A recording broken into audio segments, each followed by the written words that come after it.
jamais été le facteur, le problème a toujours été la présence ou notre habilité à faire venir le facteur Jésus-Christ dans notre problème. Quand elle lui dit cela, elle s'en va, elle va chercher sa sœur, elle dit à sa sœur, hey, le Seigneur est là et il te cherche. Et Marie qui était là se lève promptement, elle court, les Juifs le suivent et dès que Marie fut arrivée aussi au lieu où était Jésus, la même chose comme sa sœur, regardez le verset 32, dès que Marie fut arrivée au lieu où était Jésus et qu'elle le vit, elle se jeta à ses pieds et lui dit, Seigneur, si tu y étais ici, mon frère ne serait pas mort. Et là, le Seigneur aurait pu répondre de la même façon. On allait faire le même cycle. Mais quand Jésus vit qu'elle pleurait et que le juif venu avec elle pleurait aussi, il frémit en son esprit et fut ému. Et il dit, où l'avez-vous mis? Ils lui répondirent, Seigneur, viens et vois. Ils ont apporté Jésus-Christ là où était leur dilemme. Ils ont amené Jésus-Christ jusqu'au sépulcre. Ils ont amené Jésus-Christ jusqu'au lieu de mort. Laisse-moi te dire, ce que tu as besoin de faire aujourd'hui, c'est d'amener Jésus-Christ au lieu de ton problème. D'amener Jésus au lieu où tu as un dilemme. Et là, il va agir. Et il dit, où l'avez-vous mis? Ils lui répondirent, Seigneur, viens et vois. Et Jésus pleura. Sur cela, les Juifs disaient, voyez comme il est né.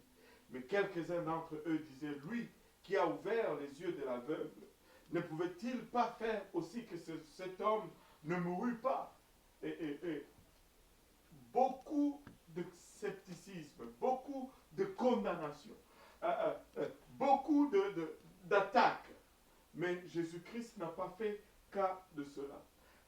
Regardez 38, alors Jésus frémissant de nouveau en lui-même vint au sépulcre. C'était une grotte et on avait mis une pierre dessus. Jésus dit, ôtez la pierre. Marthe, la sœur du mort, lui dit, Seigneur, il sent déjà mauvais, car il est là depuis 4 jours. Et là, Jésus se tournant vers elle, lui dit, ne t'ai-je pas dit que si tu crois, tu verras la gloire de Dieu? Ne t'ai-je pas dit que si tu crois, tu verras la gloire de Dieu? Et tu es là peut-être face à un dilemme. Tu es là peut-être face à une situation. Et au regard de tes circonstances, au regard de tous les pronostics, tu te dis, ma situation est finie. On va l'enterrer et on va mettre une pierre dessus. Mais le Seigneur est en train de dire, ôte cette pierre devant ta situation. Je ne sais pas c'est quoi la pierre que tu as mis devant ta situation. Peut-être que c'est un rapport médical, peut-être que c'est une situation financière, peut-être que c'est une circonstance familiale, mais le Seigneur est en train de dire, cela ne va pas être un obstacle à ce qu'il peut faire. Amène tout simplement le facteur Jésus-Christ là où se trouve ton problème et ton problème va changer. Ton problème va changer. Jésus-Christ est capable de ressusciter cette promesse, même si cette promesse est morte. Jésus-Christ est capable de la ressusciter. Tout ce que nous avons besoin de faire, c'est d'amener le facteur Jésus-Christ au lieu de notre problème. Tout ce que nous avons besoin de faire, tout ce que tu as besoin de faire, c'est d'amener Jésus-Christ là où se trouve ton problème, là où se trouve ta situation, là où ça bloque, amène Jésus-Christ. Et là, tu peux crier haut et fort, Seigneur Jésus, plutôt pasteur, tu dis depuis le début, amène Jésus là où se trouve ton problème. Comment fais-je pour l'amener là où il se trouve mon problème? C'est là où je te dis, Psaume 22, verset 4 nous dit, cependant, tu es le Saint qui habite au milieu des louanges d'Israël. Laisse-moi te dire, ce sont les louanges qui vont amener sa présence dans son problème.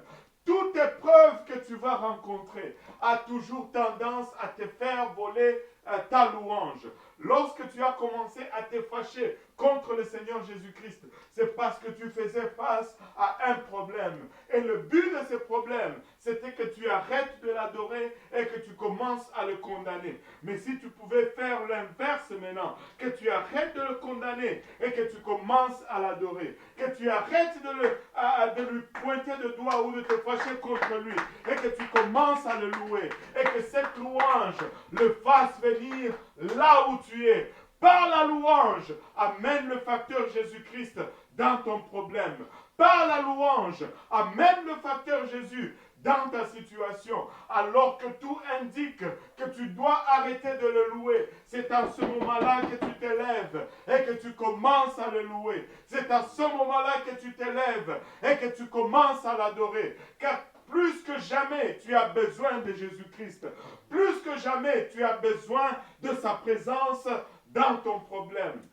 Il n'y a qu'un seul facteur qui peut changer ta situation. C'est le facteur Jésus-Christ. Il n'y a qu'un seul facteur qui peut changer tes circonstances. C'est le facteur Jésus-Christ. Et peu importe le temps, peu importe combien tu sembles être dépassé, peu importe combien tu sembles être loin dans le temps, le facteur Jésus-Christ, alléluia, change tout. Le facteur Jésus-Christ change tout. Alléluia. Nous devons comprendre une chose, que dans toutes circonstances, nous devons apprendre à dire gloire à Dieu.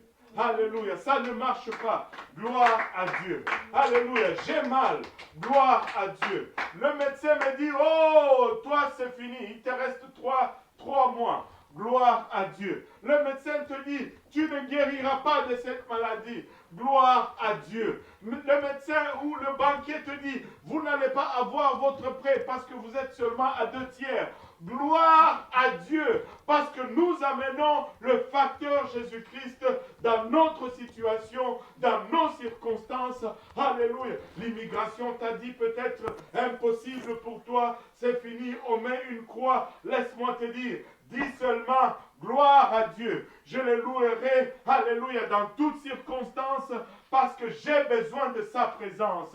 Ta famille ne fonctionne pas. Alléluia, c'est le discorde, la dispute dans la maison. Gloire à Dieu. Loue-le. Amène le facteur Jésus-Christ dans la famille. Amène le facteur Jésus-Christ dans le mariage. Amène le facteur Jésus-Christ dans tes finances. Amène le facteur Jésus-Christ dans tes planifications. Amène le facteur Jésus-Christ et laisse-le affecter ta situation. Alléluia. Le facteur Jésus-Christ est un facteur exponentiel.